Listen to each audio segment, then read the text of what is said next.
The heavy oak doors of the Vance estate swung open 3 days ahead of schedule, the cold brass handle yielding to Arthur's touch with a familiar expensive click. As he stepped into the foyer, he braced himself for the usual, a silent, sterile house where the air felt as thin and hollow as a tomb. For 2 years, this mansion had not been a home. It had been a monument to the grief that swallowed Arthur the moment his wife breathed her last, leaving him with 3 infants he didn't know how to comfort. He was a man of spreadsheets and stone-cold logic, a billionaire who believed that if you threw enough money at a problem, the best doctors, the most elite behavioral tutors, it would eventually be solved. But grief didn't follow a ledger, and his sons Liam, Noah, and Oliver had become ghostly echoes of children, moving through the halls in a silence that mirrored his own. Arthur's hand tightened on the handle of his Italian leather briefcase, his mind still racing with the logistics of a European merger, ready to collapse into the shadows of his study. But the moment he crossed the threshold, his world tilted. He didn't hear the hushed whispers of staff or the rhythmic ticking of the grandfather clock. Instead, he heard a sound so alien to these walls that he actually stopped breathing. It was laughter, thunderous, unbridled, and high-pitched. It was the sound of joy, raw and explosive, vibrating through the floorboards and rising from the living room like a physical force. His heart, a muscle he had trained to be as rigid as his business contracts, skipped a beat. Confusion washed over him, followed by a sharp, protective instinct. Who was making his children scream like that? He dropped his briefcase, the heavy thud on the marble floor unnoticed, as he moved toward the arched doorway of the main lounge. He didn't call out, he moved like a man walking into a dream he was afraid to break. When he reached the entrance, the sight in front of him froze him in place. The $5,000 Persian rug, usually kept in pristine condition, had been transformed into a battleground. Maya, the young maid he had hired only days ago, the one he had barely looked at, viewing her as just another cog in the domestic machine, was the center of a chaotic, glorious riot. She had a thick, coarse rope tied securely around her waist, her feet planted firmly on the hardwood border of the rug, as she leaned back with a wide, effortless grin. Attached to the other end of the rope were his sons. Liam and Noah were clinging to Maya's back, their small arms wrapped around her neck, their faces glowing with a radiance Arthur hadn't seen since the day they were born. Little Oliver stood in front of her, his tiny hands gripped around the rope, pulling with every ounce of his toddler strength, his face flushed red with exertion and pure, unfiltered happiness. They weren't just playing, they were fighting for their lives in a game of tug-of-war, and they were winning. Arthur couldn't move. He watched as Maya laughed freely with them, her voice a warm melody that seemed to fill the cracks in the house's foundation. He noticed a Bible lying open on a side table nearby, and he remembered the report that she had refused to step inside on her first day until she had finished praying. He had dismissed it then as a quirk of the help, but seeing her now, he realized he was looking at a miracle. All the millions he had spent on specialists who spoke in hushed tones about repressed trauma and behavioral milestones hadn't achieved this. None of them had made Oliver's lungs fill with that much air. None of them had made the boys forget, even for a moment, that they were motherless and broken. This woman, who possessed nothing but a rope, a prayer, and a heart war enough to hold 3 grieving boys, had done the impossible. Arthur leaned against the doorframe, the coldness of his suit jacket a sharp contrast to the warmth radiating from the center of the room. The silence of his mansion was gone, and for the first time in 2 years, the heavy weight in his chest didn't feel like lead. It felt like hope. He didn't dare breathe too loudly, afraid that if he disturbed the air, the laughter would vanish, and the ghosts would return. In that moment, the powerful millionaire was the weakest person in the room, humbled by the sight of a maid and a rope bringing his family back from the dead. The memory of that day still drifted through the halls of the Vance estate, like a freezing fog, refusing to dissipate even after 2 years. It was a day that should have been the pinnacle of Arthur's life, a day of expansion and legacy, but instead it became the moment the foundation of his soul cracked. He remembered the sterile, white light of the hospital wing, a place where his wealth was supposed to buy the highest form of safety. He had stood in the hallway, a man who had never lost a negotiation, fully expecting the doctors to emerge with a bill for his victory. Instead, they emerged with heads bowed, their voices hushed into that particular frequency of pity that Arthur had spent his entire life trying to avoid. They had saved the boys, Liam, Noah, and Oliver, 3 tiny, fragile lives that had entered the world with a cry. But Claire, the woman who had been the only warmth in Arthur's calculated world, had slipped away in the silence of a surgical complication. In an instant, Arthur had been promoted to the most terrifying position of his career, a single father of 3, and a widower whose heart had turned to stone before he could even process the grief.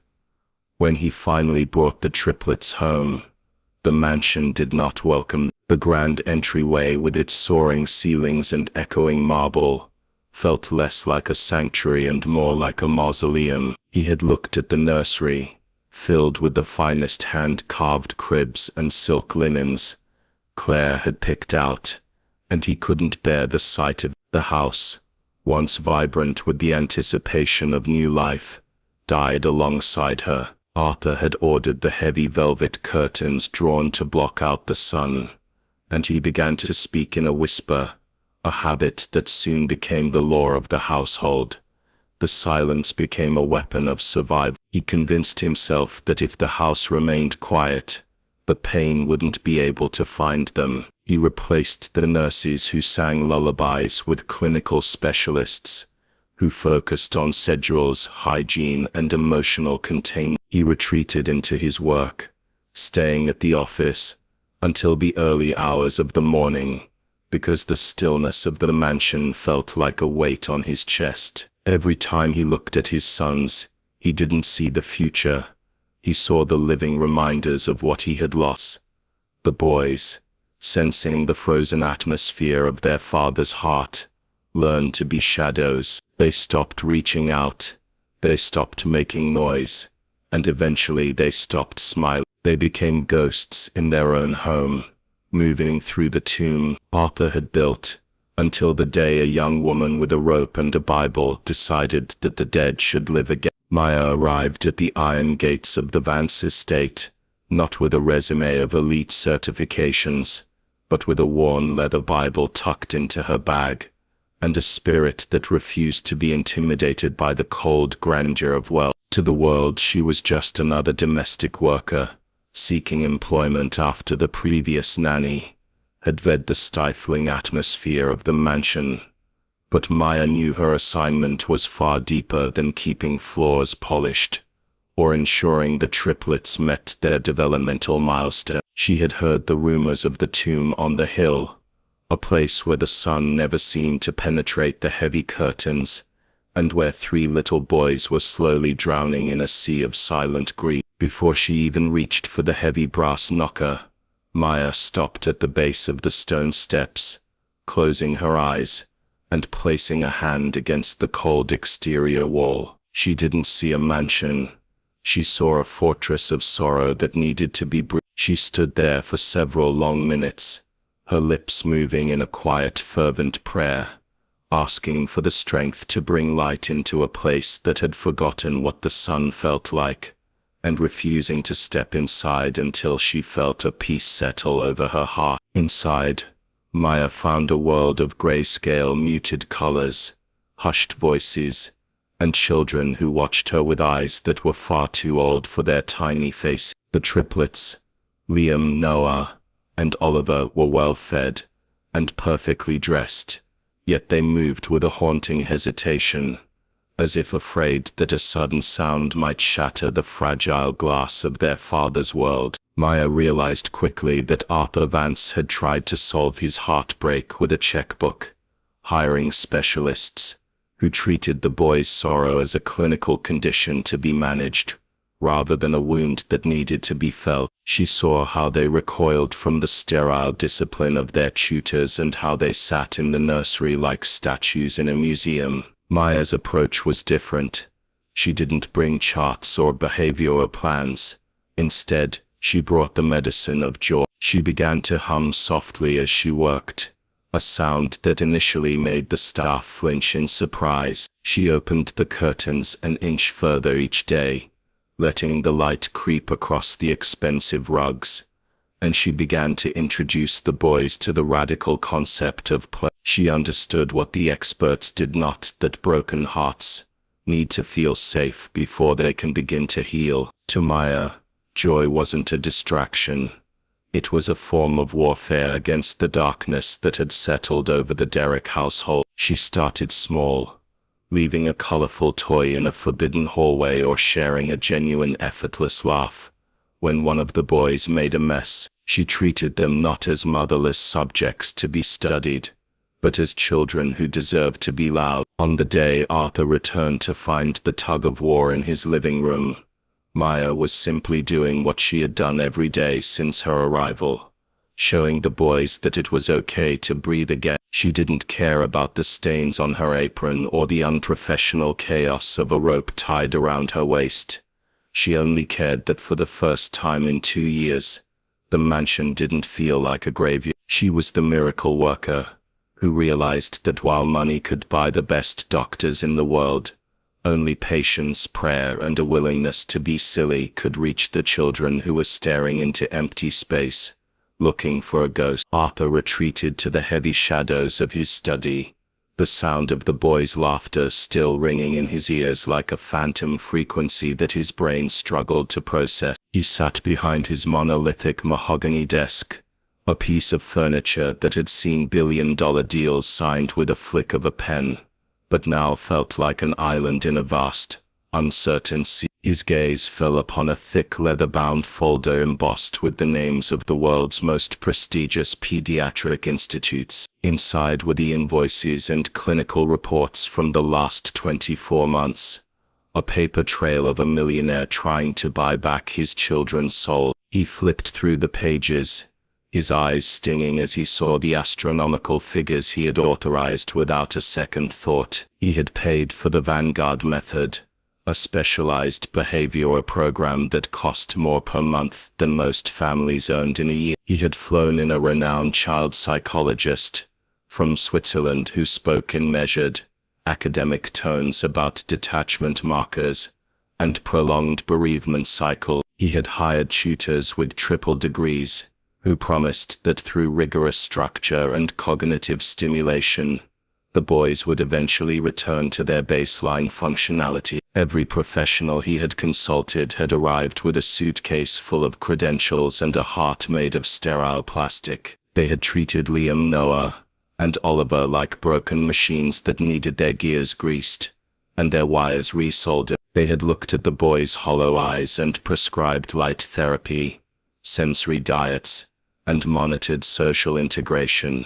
Arthur had signed every check, chased every radical new solution, and followed every cold professional instruction with the desperate hope of a man drowning in his own well. Yet after 2 years and millions of dollars, his sons remained ghosts, polite, silent, and unreachable. They had been surviving, tucked away in the tomb he had helped build, staring at the walls as if waiting for a mother who would never walk through the door. Now Arthur looked at his own trembling hands, realizing the profound absurdity of his logic. He had spent a fortune to bring in the best, only to have them fail where a woman with a simple apron and a prayer had succeeded in a matter of days. Maya didn't have a medical degree or a wall of framed certificates. She didn't have a revolutionary clinical theory or a high-priced consulting firm backing her. She had arrived with a Bible, a rope, and an audacity that Arthur hadn't seen in years. She hadn't looked at his sons as cases or subjects. She had looked at them as little boys who were simply cold and needed to be warmed. She hadn't tried to fix their grief with a schedule. She had reached into the darkness and pulled them out with a game. The frustration that had fueled Arthur's life since the funeral began to melt into a terrifying, beautiful sense of gratitude. He realized that all the money in the world couldn't buy the sound he had just heard in the living room. Wealth could build a nursery, but it couldn't provide a lullaby. It could pay for a tutor, but it couldn't inspire a laugh. As he sat in the silence of his office, the quiet no longer felt safe. It felt like a failure. He thought of Maya's face, glowing with a genuine, effortless joy as she played tug-of-war, and he finally understood that he had been looking for a miracle in a ledger, when he should have been looking for it in a heart. The specialists had offered him data, but Maya had offered his children life. The sun began to dip below the horizon, casting long amber fingers across the polished floors of the mansion. But for the first time in 2 years, the approaching darkness did not feel oppressive. Arthur remained in the shadows of the hallway, a silent observer tethered to the doorway of the dining room. He watched as Maya moved with a quiet, purposeful grace, setting the massive mahogany table not with the cold formality of a state dinner, but with a warmth that seemed to soften the very wood. The heavy silver domes and the stiff, white-gloved service he usually insisted upon were nowhere to be seen. Instead, there were simple ceramic bowls and the steam of a home-cooked meal that carried an aroma of herbs and comfort, a scent that had been absent from this house since Claire's passing. He watched, transfixed, as his sons approached the table. They didn't slink into their chairs with the heavy robotic movements he had grown accustomed to seeing under the gaze of their former nanny. Instead, they climbed into their seats with the lingering spark of the energy from their earlier game, their eyes fixed on Maya with a trust that felt like a rebuke to Arthur's own distance. Before a single spoon was lifted, Maya stood at the head of the table and held out her hand. Without hesitation, Liam, Noah, and Oliver reached out, their small soft fingers interlocking with hers and with each other's. Arthur felt a lump form in his throat as he watched the circle close. Maya's voice rose in a gentle, melodic hum, a prayer that was more of a conversation than a ritual. She spoke to the divine with an easy intimacy, thanking him for the food, for the strength in their small bodies, and for the joy they had shared that afternoon. The boys followed her lead, their heads bowed and their eyes squeezed shut with a clumsy, beautiful sincerity. They weren't just reciting words, they were leaning into a safety they hadn't known was possible. In the silence of the room, Arthur could hear the soft cadence of their breathing,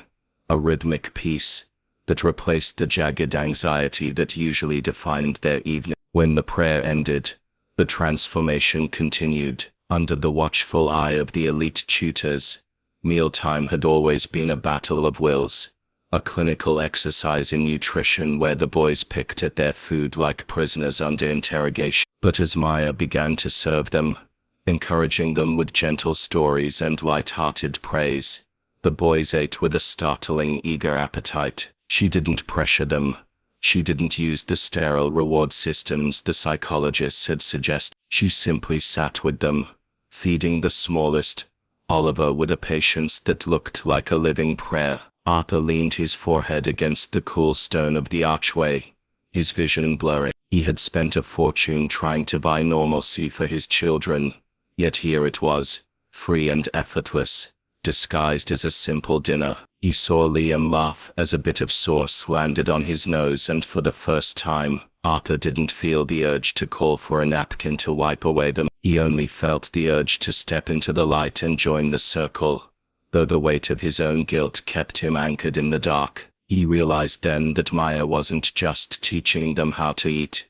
She was teaching them how to receive love again, one bite and one prayer at a time. The dining room was bathed in the soft glow of the chandelier, a warmth that usually felt oppressive to Arthur but tonight seemed to pulse with a new fragile life. He remained half hidden in the corridor, a ghost in his own hallway, watching the domestic scene that felt more like a sanctuary than a meal. Maya was leaning in, whispering something to Noah that made the boy giggle, a sound that rippled through the air like a pebble dropped into a still pond. Arthur's chest tightened.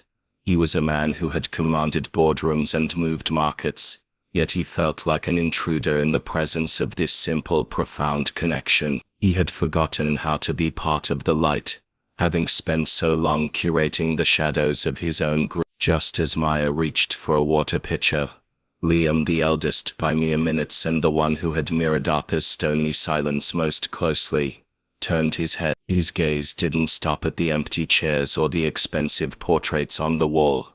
It traveled straight into the darkness of the hallway, locking onto his father's hidden figure. Arthur froze, his breath hitching in his throat. He expected the boy to look away, to return to the safety of Maya's smile or the rhythm of his meal, but Liam's eyes remained fixed, wide and searching.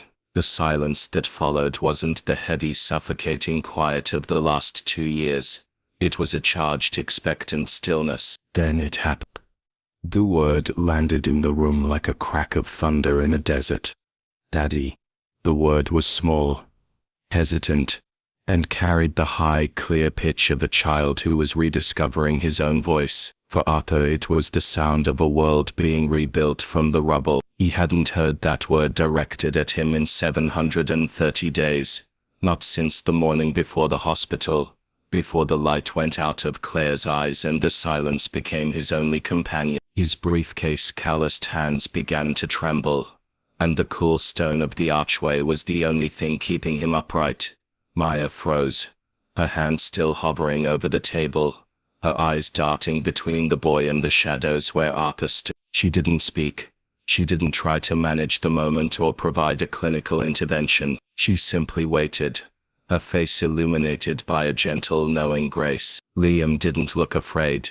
He looked hungry for a response, his small mouth still slightly parted, as if the word was a gift he had been holding in his palm for far too long. Arthur stepped out of the shadows, his legs feeling like lead. As he moved into the light of the dining room, his vision blurred, the pristine mahogany table and the ceramic bowls dissolving into a haze of salt and warmth. He reached the edge of the table, his throat so tight he couldn't speak, but he didn't need to. He dropped to one knee on the hard floor, his expensive suit trousers hitting the wood with a dull thud. He didn't care about the dignity of his position or the millions waiting in his bank account. In that moment, the blueprint man was gone, replaced by a father who was finally agonizingly coming home. He reached out a hand, and when Liam's small warm fingers gripped his thumb, the dam finally broke. The emotional breaking point hadn't come from a tragedy, but from a miracle wrapped in a single,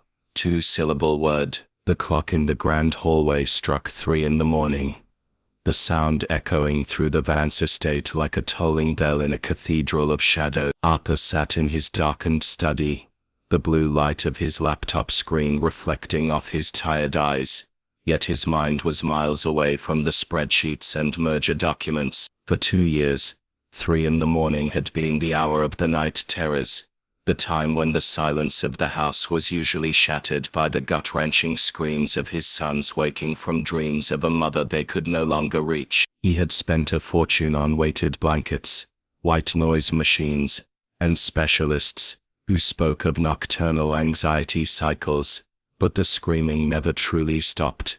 It only retreated into the boy's heavy, restless breathing. Driven by a sudden, inexplicable restlessness, Arthur stood and paced toward the grand staircase. He expected to hear the familiar muffled sobs coming from the nursery, but as he reached the landing he was met with a silence that felt different.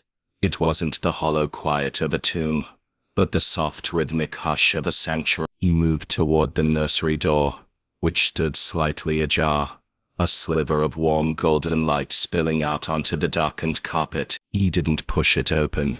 He simply stood in the shadows of the hallway, a silent sentinel watching a scene that the world's most expensive therapists could never have choreographed. Maya was not in her own bed in the staff wing. Instead, she was seated on a low rocking chair in the center of the room, positioned perfectly between the three cribs. She looked exhausted, her head leaning slightly back, but her presence was a literal anchor in the room. Her lips were moving in a low, constant hum, a melody that seemed to weave through the air like a protective thread. Whenever one of the boys stirred, letting out a small, jagged whimper in his sleep, Maya didn't rush to turn on the lights or consult a digital monitor. She simply reached out a hand, resting it gently on the railing of the crib, and it intensified the soft, melodic prayer she was whispering. Arthur watched as Noah's small body, previously rigid with the onset of a nightmare, visibly relaxed under the sound of her voice. Maya was whispering words of safety and light, speaking of a God who watched over the small and the broken, and of a love that was stronger than the shadows. She wasn't just working, she was standing guard. She was the night watch, absorbing the boy's fear into her own fatigue, refusing to let the darkness reclaim the territory she had won during the day. Arthur's throat tightened as he realized that while he had been hiding in his office, trying to outrun the grief, this woman had been sitting in the trenches of his son's subconscious. She hadn't been hired to stay awake through the dawn, yet here she was, humming a lullaby to ghosts, until they turned back into children. He saw her eyes close for a moment, the weight of the night pressing hard against her, yet she never stopped the low rhythmic movement of her hand or the steady cadence of her prayer. In that moment, Arthur realized that the millions he had spent on security and care were nothing compared to the sleepless devotion of a woman who believed that no child should have to face the dark alone. He retreated to his own room, not because he was finished with his work, but because for the first time in 2 years, he knew his sons were truly safe. The afternoon sun was streaming through the high windows of the conservatory, painting gold streaks across the floor where Liam, Noah, and Oliver were scattered among building blocks and picture books. Arthur sat nearby, a book forgotten in his lap, simply watching them exist in a way he hadn't permitted himself to for years. The air was light, filled with the soft clinking of plastic and the distant hum of Maya in the kitchen. But then the atmosphere shifted. It was Oliver, the smallest and often the most observant, who let his blocks tumble to the rug. He looked up, his big, curious eyes traveling from the empty chair by the window to Arthur's face. "Where is Mommy?" The question hit the room like a sudden frost. The air seemed to vanish from Arthur's lungs, and the old familiar panic surged in his throat. This was the moment he had built a fortress to avoid, the direct, innocent confrontation with the void in their lives. He felt the cold walls of the tomb trying to rise back up around him, urging him to distract them, to offer a clinical explanation about resting, or to simply flee back into the silence of his study. He looked at his sons, who were all now waiting, their little hearts open and vulnerable. And for a second, Arthur was that broken man in the hospital hallway all over again. Maya stepped into the room, her hands drying on her apron, her presence a quiet anchor in the rising storm of Arthur's anxiety. She didn't rush to silence the boy or offer a shallow platitude. She walked over and knelt on the rug, her level gaze meeting Oliver's. She didn't look at Arthur with pity. She looked at him with an invitation to be brave. "Mommy is in a place of perfect peace, Oliver," Maya said, her voice a steady, warm current that poured the tension out of the air. "She's in a place called heaven, where the sun never sets, and there's no more pain And even though we can't hold her hand right now, she's like the wind. You can't see it, but you can feel it pushing you along when you're playing. Arthur watched as the boys leaned in, captivated, not by a scientific fact, but by a story of hope. Maya turned her eyes toward Arthur, silently giving him the floor, urging him to bridge the gap between his grief and their need. Arthur cleared his throat, the sound rough and shaky. He reached out, pulling Oliver into his lap, a gesture that felt like breaking through a wall of glass. She loved you more than all the stars in the sky, Arthur whispered, the words surprising him as they left his lips. And Maya is right. She isn't gone. She's part of the love we have in this house now. She's in the laughter we heard today. He followed Maya's lead, learning, in real time, that loss didn't have to be spoken of in the dark. They talked about Claire, not as a tragedy to be hidden, but as a person who loved gardens and bright colors. The boys cried, the tears flowing freely for the first time, without the weight of shame or the pressure to be strong. And Arthur cried with them, his tears falling onto Oliver's soft hair. He realized that Maya had given him the greatest gift of all, the language of hope. She had shown him that he didn't have to be a perfect, stoic monument. He just had to be a father who was willing to hurt alongside his children until the light came back. When the tears finally ended, the boys didn't retreat. They curled into Arthur and Maya, falling into a peaceful sleep on the floor, as if a heavy burden had finally been set down for good. The following morning, the atmosphere of the Vance estate was pierced by the sharp, rhythmic clicking of heels and the hushed, academic tones of the behavior specialist, Dr. Arias, the lead consultant from the Zurich Institute, stood in the center of the foyer, adjusting his gold-rimmed spectacles while reviewing a digital tablet. He was preparing to deliver a lecture on regression management, following the noise levels he had recorded the previous day. For years, Arthur had greeted these men with a desperate, subservient respect, viewing them as the architects of a recovery he couldn't build himself. But as Arthur descended the grand staircase, he didn't look like a grieving widower seeking advice. He looked like a man who had finally seen through a magician's trick. Mr. Vance, Dr. Aris began, his voice devoid of any genuine warmth. We need to discuss the maid's influence. The lack of structure in the living room is creating an unsustainable emotional spike. We must return to the 3-step containment protocol immediately. Arthur stopped on the final step. He looked at the doctor, then at the 2 assistants standing behind him with their clipboards and cold, analytical gazes. He thought of the laughter that had rattled the window panes yesterday. He thought of the word "daddy" and the way his sons had slept without screaming for the first time in 2 years. Then he looked at the expensive, clinical reports in the doctor's hands, the millions of dollars worth of failure, bound in leather. Your services are no longer required, Arthur said, his voice quiet, but carrying the absolute weight of a CEO closing a deal. The doctor blinked, confused. I don't think you understand, Arthur. Without our intervention, the boys will. The boys are alive, Arthur interrupted, stepping off the stairs. For the first time since my wife died, they are actually alive, and you didn't do that.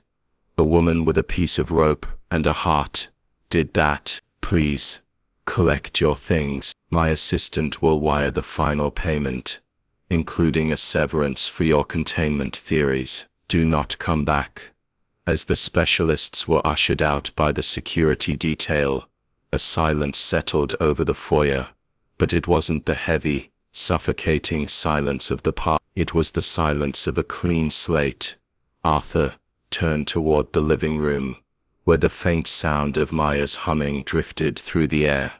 He reached up and unknotted his silk tie, pulling it from his collar and tossing it onto the marble table. He unbuttoned his cuffs and rolled his sleeves up to his elbows. Then, in a final act of rebellion against the man he used to be, he peeled off his bespoke suit jacket and let it drop carelessly onto a chair. He entered the living room to find Maya sitting on the rug, surrounded by the triplets and a sprawling mess of wooden tracks and toy trains. She looked up, her eyes widening as she saw the millionaire, in his shirt sleeves, his hair slightly disheveled. The boys froze, their little hands hovering over their toys, waiting for the reprimand they had been conditioned to expect. Arthur didn't say a word about the mess.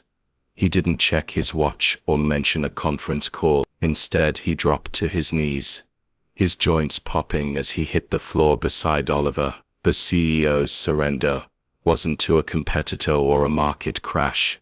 It was a surrender to the beautiful, chaotic reality of fatherhood. "I think this bridge needs more support," Arthur said softly, reaching for a wooden block and placing it under a precarious section of the track. The boys stared at him for a heartbeat, and then Liam let out a squeal of delight, shoving a blue locomotive toward his father's hand. Maya watched them, a soft, knowing smile playing on her lips, her eyes glistening with the quiet satisfaction of a gardener watching the first bloom of spring. Arthur felt the rough texture of the rug beneath his palms, and the warmth of his sons crowding against his side. He was no longer the man in the high tower. He was a father on the floor, and as he pushed the toy train along the wooden track, he realized that the greatest merger of his life had just taken place, the merging of his heart back into his home. Weeks had passed, and the Vance estate had undergone a transformation that no architect could have designed. The heavy velvet curtains were permanently pulled back, allowing the golden light of the afternoon to dance across hallways that used to feel like tombs. The air no longer tasted of dust and expensive floor wax.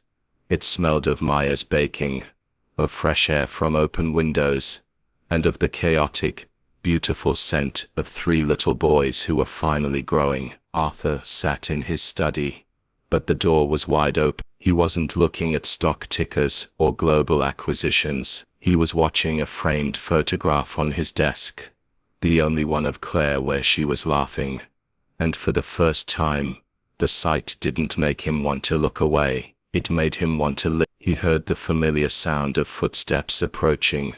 Maya stood in the doorway, her hands folded neatly over her apron. She looked tired, but possessed a peace that seemed to radiate from her very soul. She held a small envelope in her hand, the weekly payroll check Arthur's accountant had prepared. She looked hesitant, her gaze lingering on the children playing in the garden just beyond the window. "Miss Vance," she said softly, her voice carrying that same melodic warmth that had first cracked the ice of his heart. "I wanted to thank you for the opportunity. The boys are doing so well now. They're strong. They're happy. I feel like my work here is reaching a place where you might not need me as much soon." Arthur stood up from his desk, the movement slow and deliberate. He walked around the mahogany table, not as a boss approaching an employee, but as a man who had finally found his bearings after being lost at sea. He looked at Maya, really looked at, not as the help or a domestic worker, but as the woman who had stood in the breach between his children and the darkness. "Maya, put that envelope away," Arthur said, his voice thick with an emotion he no longer felt the need to hide. She looked confused, her fingers tightening on the paper. "Sir, have I done something wrong?" Arthur shook his head, a small genuine smile tugging at the corners of his mouth. "You've done everything right. You've done what millions of dollars and the world's best minds couldn't do. You didn't just clean this house, Maya. You breathed life back into it. You didn't just watch my sons. You brought them back from the dead, and you brought me back with them." He stepped closer, his gaze steady. I don't want you to think of yourself as a maid anymore, or a nan, or an employee of this estate. Those titles are too small for what you are to us. Maya's eyes began to glisten with unshed tears. I don't understand, Mr. Vance. This house was a grave before you walked up those steps and prayed, Arthur continued, his voice steadying. You are the heart of this home now. I want you to stay, not because of a contract or a salary, but because this is where you belong. I want my sons to grow up with the woman who taught them how to laugh again. I want to keep learning from you how to be the father they deserve. He reached out, covering her hand with his own, a hand that had once only known the cold grip of a briefcase, but now knew the warmth of a child's touch. Maya, you are family. This will always be your home, for as long as you want it to be. No more checks.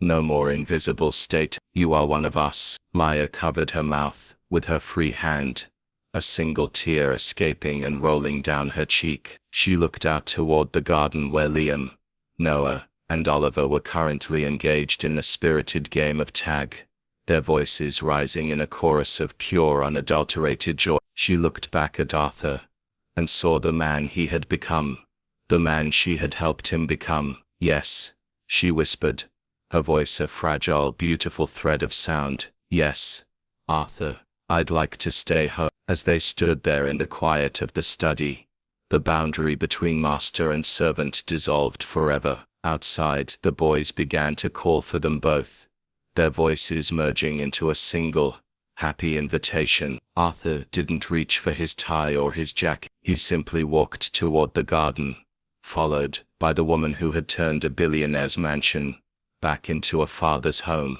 The Vance family was no longer just surviving the loss. They were finally truly living.